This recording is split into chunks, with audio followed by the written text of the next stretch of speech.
Oui, je voudrais commencer d'abord par rendre grâce à Dieu de lim ñu may tey ba ñu am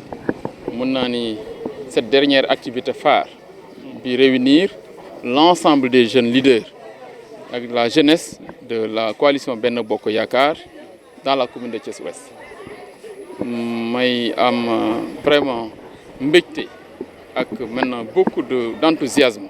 di ànd ak yéen jeunes frères ci terrain bi moo tax c'est occasion la pour man ma féliciter leen féliciter votre leadership féliciter votre générosité votre engagement politique mais également votre générosité dans l'action bi nga xam ni mën a ngeen ko cette campagne depuis le début vraiment jeunes frères kontaan nañ ci yéen am nañ fierté ci yéen mais également suñ xel gën na dal d'ailleurs dama ni sax seen mobilisation bi dafa xaw a ëpp ndax lii du mobilisation wu proximité lii mobilisation meeting la mais loolu lépp day wane votre dynamisme votre générosité c'est votre engagement politique derrière le chef de l'État mais également derrière seen kilifa seen waajur le président Idrissa Seck mais également yéene bi ngeen yéene ndam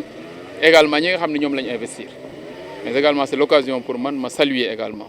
la dynamique et la générosité avec laquelle nous avons travaillé avec suñu mag suñu grand frère le docteur Pape Amadou Ndiaye ministre de l'artisanat ça également dynamique unitaire boobu ak esprit de générosité boobu ñu ànde ci commune Thiès Ouest ak tous les autres responsables ñoom Demba Diouf ak ñëpp vraiment tax na mën naa ne liggéey bi gën a yomb mais nag ñi nga xam ne nag ñooñu ko gën a yombalal jeune frère yéen la ba tax na dama leen di féliciter di leen encourager seen mobilisation ñëpp gis nañ ko man dama ni da ngeen a baax rek bëgg ñu ci boole mais yéen presque def ngeen liggéey bi ba pare yéen a ngi ci terrain bi depuis le début mais également seen engagement seen mobilisation kenn waxatu ko kon Fawra ma lay féliciter di la encourager ak ñi ngi ko àndal ñëpp tous les jeunes vraiment de Thiès Ouest mais également comme ni nga ko waxee ñu féliciter également encourager les jeunes de Thiès mën naa les jeunes filles yi nga xam ne également seen taxawaay depuis le début gis nañ ko kon bravo aux jeunes filles également vraiment ci seen taxawaay maa ngi leen di encourager di leen féliciter tey ñu ngi ko mën naa ni tëj activité phare bi fii ci Grand Thiès donc par une rencontre avec des femmes leaders qui yor groupement bu mag a mag a mag muy dans la continuité donc accompagnement yi ñu doon def le groupement de famille mais également j'aurais souhaité jeunes frères ñun ñëpp également ñu travailler à ce que les jeunes également de la commune de Thiès Ouest ñu xool également par quel mode d'accompagnement dañuy accompagner aussi la jeunesse yi nga xam ne ñu ngi ci biir quartier yi ci biir koñ yi te ñu rencontré leen rencontré nañu ay menuisiers rencontré nañu ay conducteurs de Jakarta rencontré nañu ay jeunes ouvriers ay ñoo xam dañuy jàng métier ñoo ñëpp rencontré ngeen leen waxtaan nañ ngeen ñoom ñu nit waxtaan nañu ak ñoom wax leen instruments yi nga xam ne président de la République teg na ko en place pour accompagner la jeunesse loolu aussi yéen ay porteurs yi yéen a ngi koy partager yéen a ngi koy promouvoir mais ngeen gën ko yokk gën a dem ci seen morom yi di waxtaan ak ñoom ndax comme ni nga wax la jeunesse avec le président de la République la jeunesse est avec la coalition ndax ko jeunesse bi àndalul doo am mobilisation bu toll nii mais ci seen mobilisation yéen politique mais également ci terrain bi nit ñi jeunesse bi di accueillir kon y a de l'espoir kon nag espoir boobu il faut ñu maintenir ko il faut ñu renforcer ko wax ak jeunesse bi wan leen ni l'espoir est permis avec le chef de l'État l'espoir est permis avec le président de la République l'espoir est permis avec la coalition Benno Bokk Yaakaar et inchallahu rabbi avec la victoire inchallahu rabbi au 31 juillet la jeunesse verra li nga xam ne président mobilisé wu na ndax nee na priorité am jeunesse bi la et les femmes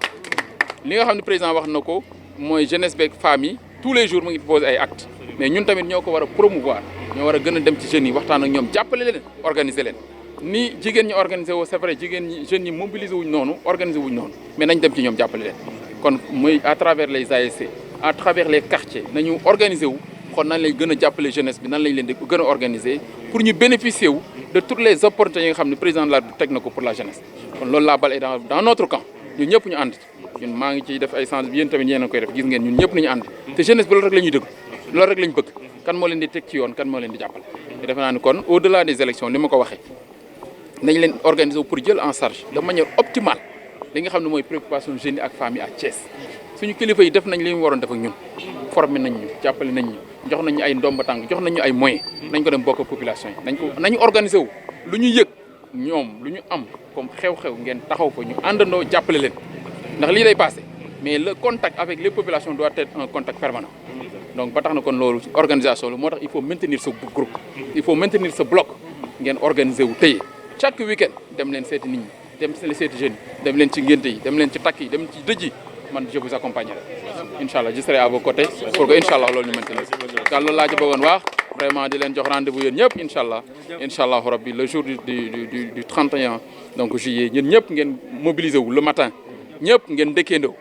dem voteendoo dem di génn nit ñi ñuy voté ngeen añandoo incha allah rabbi le soir ñu ñaan yàlla may ñu ndam mu ne ndam lu seen guy ñu feete ko incha allah salaamaaleykum wa rahmatulah jërëjëf. Aujourd'hui, c'est avec beaucoup de satisfaction que nous terminé ici à Grand Thiès nos activités depuis le début de la campagne. Nous avons fait des visites de proximité partout dans Thiès Ouest avec nos responsables, à savoir les ministres, le ministre Yankoba Diatara, le ministre Dr Ndiaye et tous les autres responsables de la commune de Thiès Ouest. C'est notre dernière activité phare. Parce que la campagne est terminée souvent. Aujourd'hui, nous sommes à 16h avec plus de 300 jeunes au niveau du siège. Si on est le quartier Somme, avec le quartier Grand Thiès, avec le ministre Yankoba Diatara, pour quand même continuer à sensibiliser la jeunesse. Monsieur le ministre, c'est l'occasion de vous remercier et de vous féliciter de votre engagement sur le terrain. Vous et le ministre, le ministre Dr Ndiaye. Vous avez toujours été sur le terrain avec nous pour que quand même qu'on puisse réussir ce que nous avons pris au début comme objectif, à savoir faire venir le maximum de jeunes à notre cause, surtout les primo-votants. La grande mobilisation qu'on a fait, c'est les primo-votants. Parce que c'était pour montrer que les primo-votants ou bien les jeunes ne sont pas avec le président Macky Sall. Ce n'est pas le cas. L'activité d'aujourd'hui, tous les tours qu'on a eu à faire depuis le début, nous avons satisfaction que cette fois-ci, la victoire, je ne dirais pas elle est acquise parce qu'il y a la règle de l'État. Mais les plus nous avons fait pour Amdam, nous avons pour sécuriser.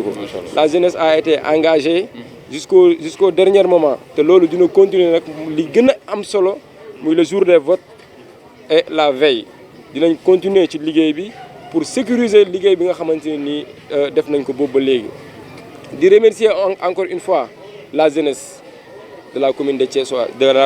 Ouest depuis le début ñom ñep ñoo engagé wu parce que li ñuy réussir diko def ni une seule personne ne peut pas le faire engagé wu sama côté parce que sama personne ou bien luma len di jox awma ko sax d'ailleurs ñom ñep ñoo takku ñu and liggéey pour donner le président Macky Sall une très grande victoire à Thiès Ouest. Nous sommes rassurés en tant que responsable que notre devoir pour faire gagner la commune de Thiès Ouest, nous rassurer le président Idriss Seck, nous rassurer le président Macky Sall que le 31 juillet, Inch'Allah, ici à Thiès Ouest, la victoire sera acquise.